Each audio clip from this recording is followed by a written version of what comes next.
Madrid, 1 de abril de 2025, 12 del mediodía.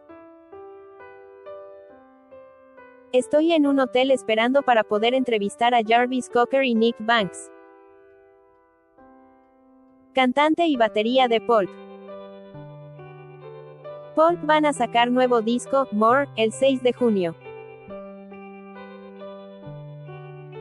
Han pasado 24 años desde A Well of Life, 2001. En la gira de regreso en la que se embarcaron en 2023, Pulp estrenaron varias canciones nuevas. Eso disparó los rumores. Sin embargo, este 1 de abril, el lanzamiento de More es secreto. Secretísimo. Ni siquiera está anunciado. Así que no le puedo decir a nadie que estoy aquí. Desde la barra veo a Jarvis y a Nick en la terraza. Me tengo que morder los nudillos para no escribirle, adivina dónde estoy. Pulp es uno de los grupos más importantes de los 90. Fueron abanderados del Britpop, aunque nunca ejercieron como tales realmente. Lo suyo era un pop barroco,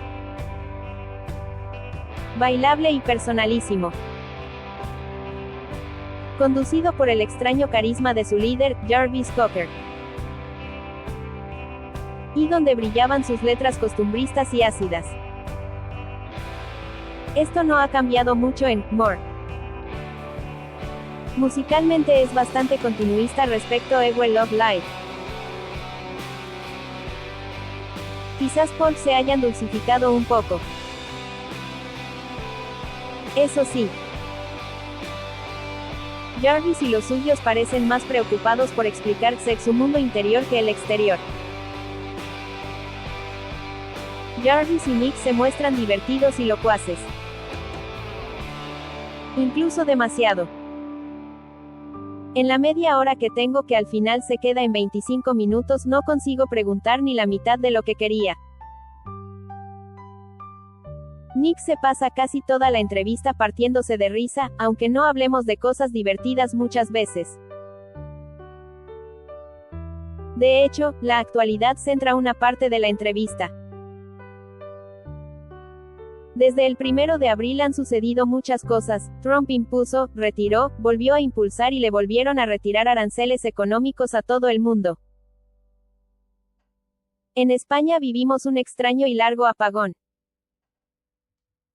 La invasión de Ucrania sigue su curso, a pesar de los intentos de negociaciones de paz. Israel continúa masacrando a los palestinos. Pero este 1 de abril hace un bonito día en Madrid, bastante caluroso. Mi primera pregunta es sobre el lapso transcurrido entre A Well of Life, 2001, y este, More. Quizás sea el más largo de la historia entre disco y disco. Jarvis, quizás. Quizás estábamos buscando otro récord mundial. De hecho, ostentamos el récord mundial del mayor intervalo entre la primera y la segunda sesión con John Peel, que creo que son 14 años o algo así. Así que ya nos hemos dormido en los laureles bastante tiempo. Nick, ya era hora de espabilar. Es curioso porque, simplemente, decidimos hacerlo, el disco. Y el tema del intervalo de tiempo no era algo que tuviéramos en mente. Es decir, nos dimos cuenta de que hacía mucho tiempo que no grabábamos un disco. Pero creo que una de las cosas buenas que descubrimos fue que cuando nos pusimos a componer, fue bastante fácil.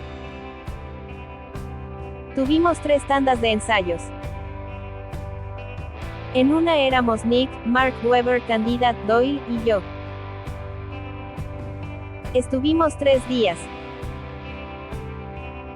Luego estuvimos otros 3 días con los nuevos integrantes de la banda, Emma Smith, Andrew McKinney, Adam Betts, y Richard Jones.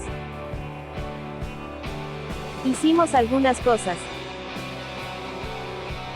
Luego nos reunimos todos, tocamos todo lo que se nos ocurrió, lo grabamos y se lo dimos a nuestra manager, Janet Lee, para ver si creía que teníamos algo que valiera la pena grabar.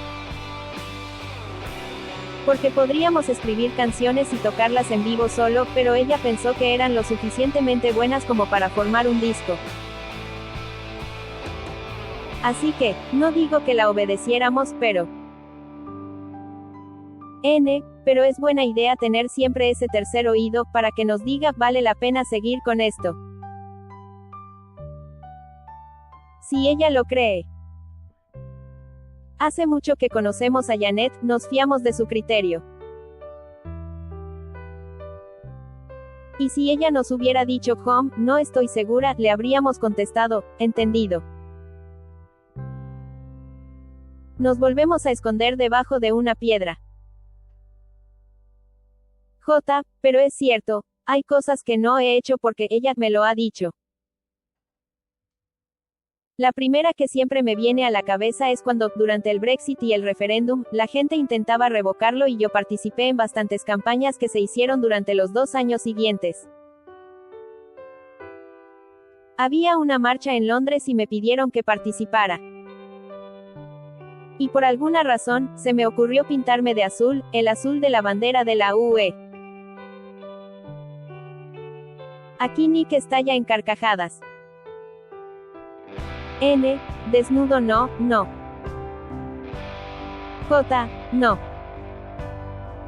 Desnudo no. Y cantar la canción, Blue de Eiffel 65, se arranca a cantar el soniquete de Marras. Pues de hecho me pinté de azul, la grabé y se la envié. Y me dijo que no podía hacer eso. Que iba a ser el fin de mi carrera. Así que a veces me salva de mí mismo. Tener ese tipo de control es beneficioso. Así no haces el ridículo y... Aunque ahora tengo una imagen mental de ti desnudo, pintado de azul. Pero que no estaba desnudo. Con las estrellas amarillas. Y tampoco llevaba las estrellas. Iba de azul solo. Vale. Lo pillo. Nadie va a ver ese video. Nunca. Aunque me lo pidas de manera extremadamente educada. Estás con la guardia baja. No debería haberlo mencionado. Aunque hayan pasado 24 años, para mí este disco tiene una conexión con Ewe Love Life, quizás porque me suena, musicalmente, a continuación. ¿Lo creéis así también? Porque es muy orgánico. Sí. En Ewe Love Life tomamos una decisión muy consciente de intentar hacer algo más orgánico, después de la pesadilla de This Is Hardcore. Fue como decir, volvamos a la naturaleza y escapemos. Pero creo que fue un poco forzado. La idea principal en este disco ha sido intentar no tener muchas ideas previas, aparte de si algo suena bien y parece una buena idea, pues lo hacemos. Pero no le hemos dado muchas vueltas. La idea era, hagámoslo, y ya lo repensaríamos luego, si queríamos. Lo grabamos en octubre. Fue muy rápido.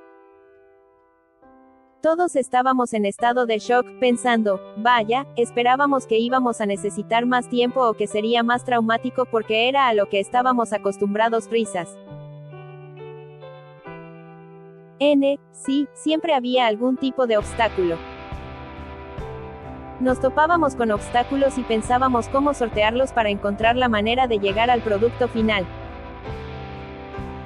Con More no hubo ninguno, ya sea porque hemos madurado, ya sea porque tuvimos la guía de James Ford. Quién sabe si las experiencias previas nos han protegido de pensar demasiado y exagerar las cosas.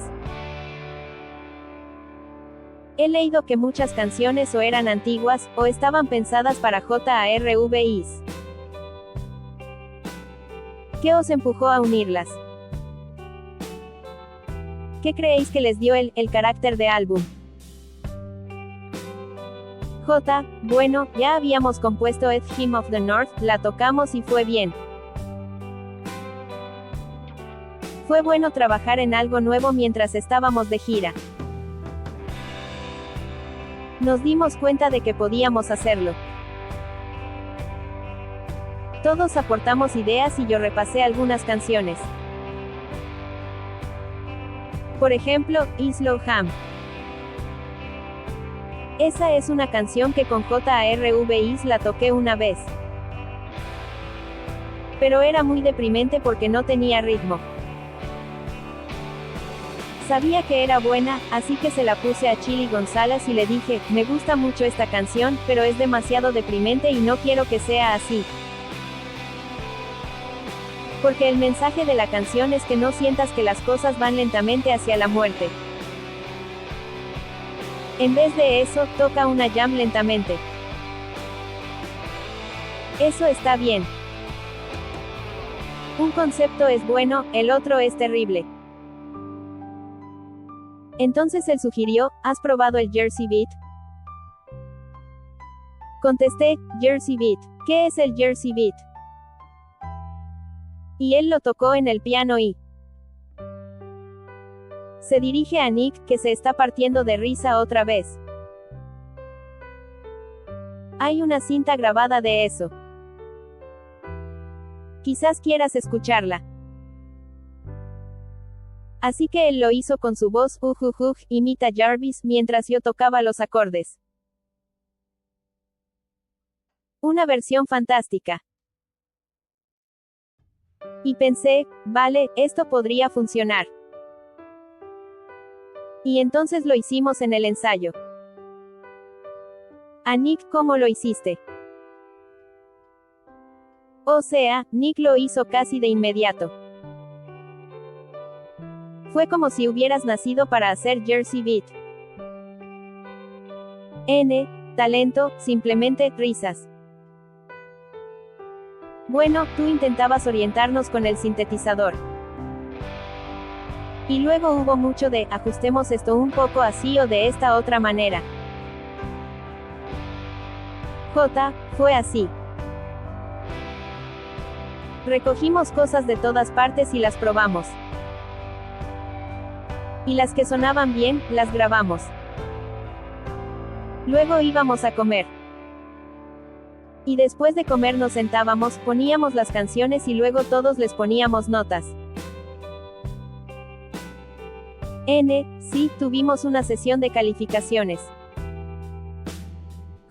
Entonces sumábamos las notas y veíamos cuál había obtenido las mejores puntuaciones. Recuerdo que a mí Sex obtuvo la puntuación más alta. Un poco como Eurovisión.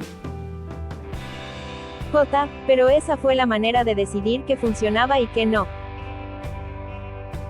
Ahora voy a continuar con preguntas deprimentes, lo siento. Ewe Love Life se iba a llamar Pod Love Life, creo que lo cambiasteis tras los atentados del 11S. Este nuevo disco se titula More. ¿Tenéis miedo a que suceda algo que os vuelva a hacer cambiar el título? Ya te digo. Me preocupa mucho que algo horrible pueda suceder.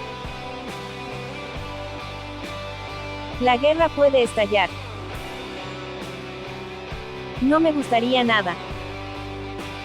¿Tú crees que puede pasar? Yo sufro de lo que llamo ansiedad apocalíptica. O sea que te entiendo. Hemos hablado antes sobre optimismo, así que tratemos de ser optimistas. Las cosas más horribles no van a pasar. Pregunto esto porque Estados Unidos en 2001 tenía un presidente horrible. Y ahora tiene un presidente aún peor. Hay otras cosas que no imaginábamos en 2001, el auge del fascismo, el Brexit, el regreso de la Guerra Fría. Mi pregunta es, ¿os sentís pesimistas? Sin embargo, en el disco habláis de convertir el pesimismo en optimismo. Entonces, a pesar de todo el entorno, ¿crees que como músicos, como ciudadanos, podemos cambiar este mundo? ¿Desacelerar hacia algo mejor? Eso espero. ¿Tenemos que intentarlo? No. Creo que como decíamos antes, no hay mucha oposición a lo que está pasando. Existe la sensación de que así son las cosas. No es horrible. ¿Qué podemos hacer al respecto? Ese ha sido el sentimiento en política durante mucho tiempo, la gente no siente que tenga ningún poder. Pero si te das cuenta de que puedes marcar la diferencia y cambiar la manera en que vives tu vida, entonces tienes poder. Espero que eso suceda.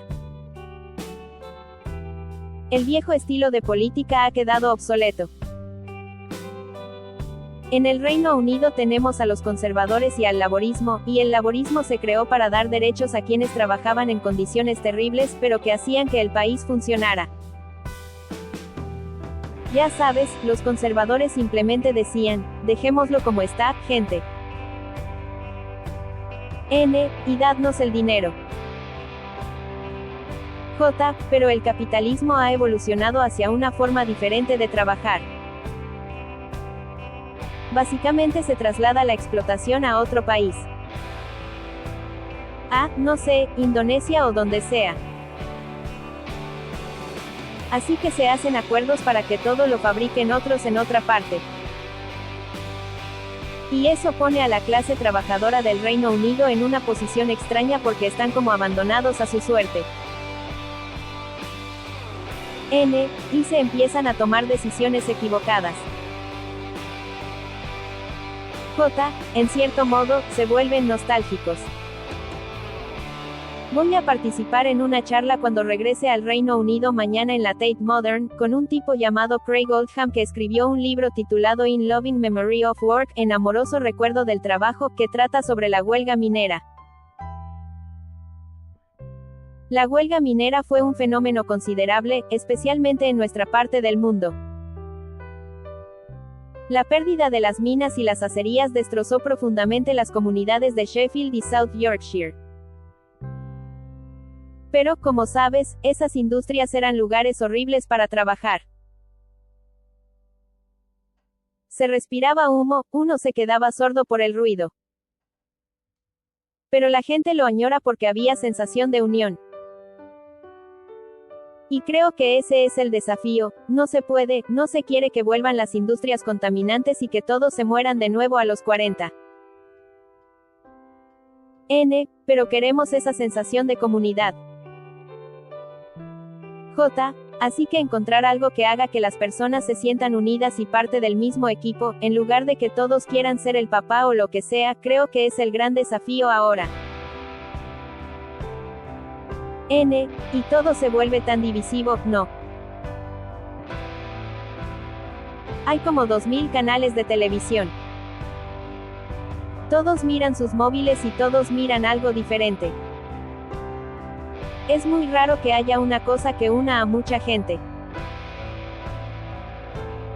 Además, a la gente se le ha dicho que ya no tiene ningún poder, ese tipo de cosas, durante años y años, cosas así, y la gente lo cree.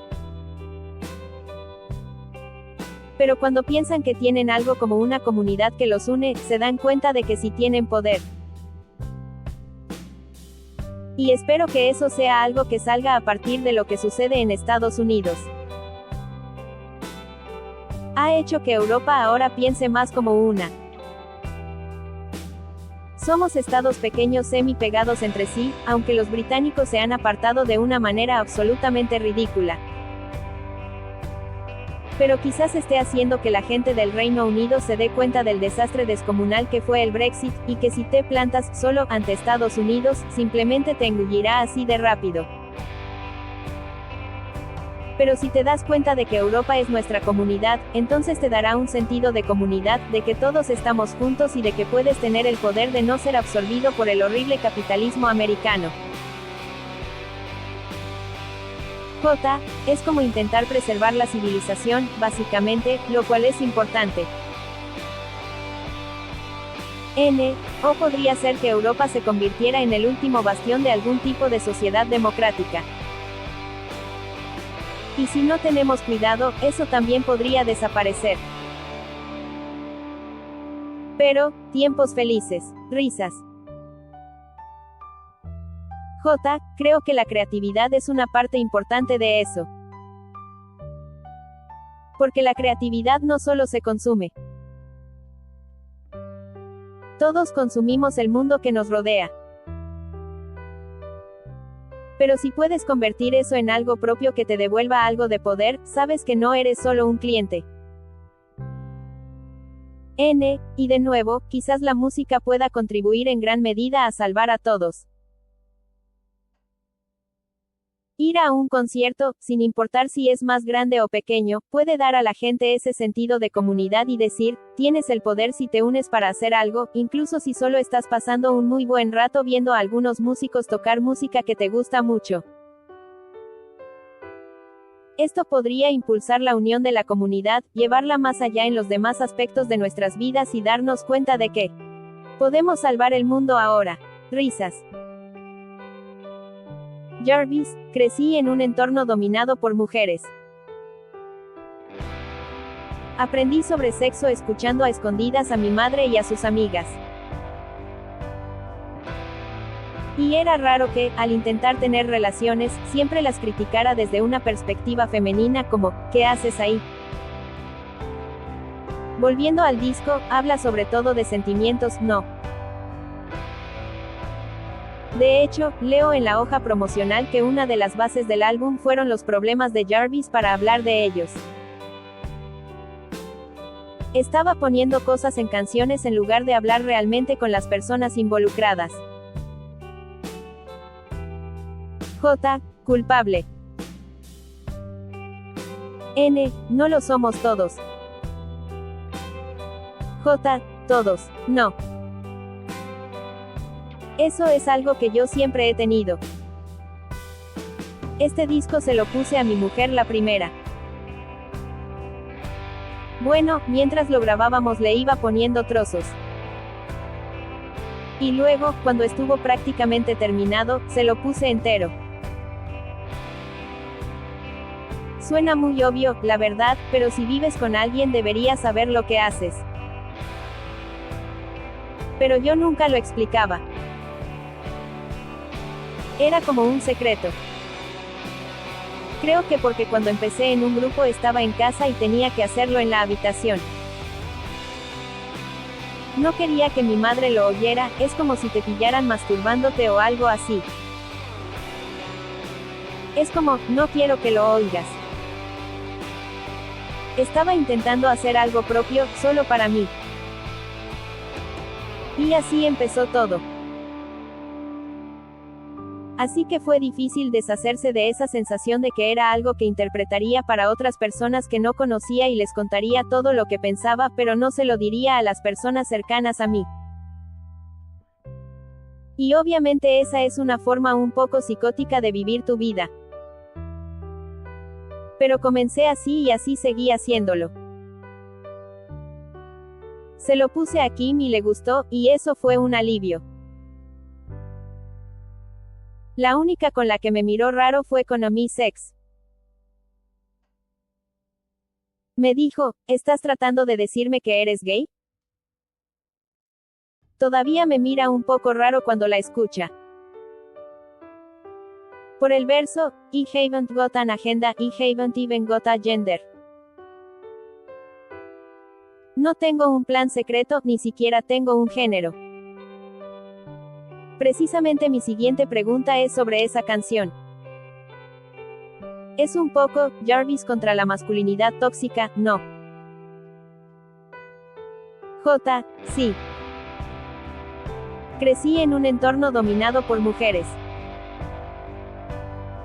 Aprendí sobre sexo cuando, ya sabes, necesitaba averiguar algo, escuchando a escondidas a mi madre y a sus amigas. Y era raro que, al intentar tener relaciones, siempre las criticara desde una perspectiva femenina como, ¿qué haces ahí? No me criaron con una visión muy positiva, así que, bueno, terminé con una visión del sexo. Pausa, un poco complicada. Recuerdo la nota interior de This is Hardcore. Rezaba, "It's okay to grow up, just as long as you don't grow old. Face it, you are young".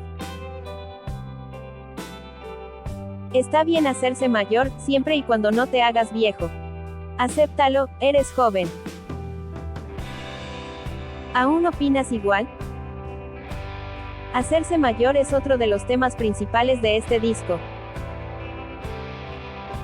J. Sí.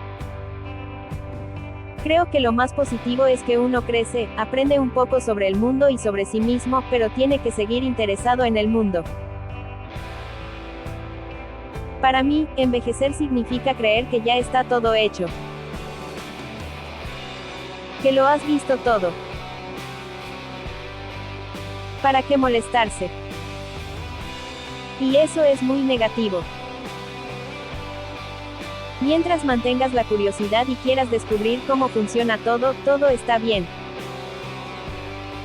N. Mentalidad positiva. J. Eso. N. Me gusta considerarme una persona positiva. Me encanta aprender cosas. No sé qué he aprendido en los últimos días, pero he aprendido algo. La curiosidad y el interés nos mantiene jóvenes. J. Lo difícil es recordar las cosas. Apunto cosas en mi móvil todo el rato. En Spike Island hay un verso que te define: I was born to perform. It's a calling. I exist to do this. Nací para actuar. Es una llamada. Existo para hacer esto. J. Shouting and pointing, gritando y señalando. Sí. Leí tus memorias, buen pop, mal pop, editado en España por Reservoir Books, NDR. ¿Tuviste alguna vez un plan B? J. No tajante. O sea, nunca aún tuve un trabajo ni nada por el estilo. Ese verso, nací para interpretar, empecé a decirlo al final de los conciertos, y luego Janet me dijo que no lo hiciera. Ese es otro ejemplo de su perspectiva. Dijo que sonaba un poco creído o algo así y que dejara de hacerlo. Así que dije, vale, está bien. Me alegro de que terminara en una canción pausa. No nací para actuar, es decir, no nací en una familia de artistas o intérpretes. Mi padre había cantado, pero se fue antes de que yo fuera consciente de eso. Y mi madre no podía cantar ni para salvar su vida. Eso no le frenó para hacerlo muy fuerte en cualquier evento familiar. Era muy doloroso estar cerca. Así que no nací para convertirme en esto. No nací en una dinastía de artistas. Pero siempre quise estar en un grupo desde que tenía 7 años, más o menos. Probablemente por los Beatles. Mucha gente los nombra porque era un grupo que venía como de la clase trabajadora y se convirtieron en la banda más grande y mejor del mundo. Lo que animó a millones de personas a decir, nosotros también podemos hacerlo. N. Nunca tuve a nadie en la familia que fuera musical de ninguna manera. Cuando empecé a tocar, no había ningún tipo de apoyo entusiasta. Había un ánimo benévolo, en plan dejarte solo para que tiraras adelante, ¿sabes? Pero no había ese sí. Vamos a pagarte unas clases. Te vamos a acompañar a comprarte un instrumento. No. Era simplemente, haz lo que haces, ponte manos a la obra. Así que simplemente lo hacía sin pensarlo, si es divertido, adelante.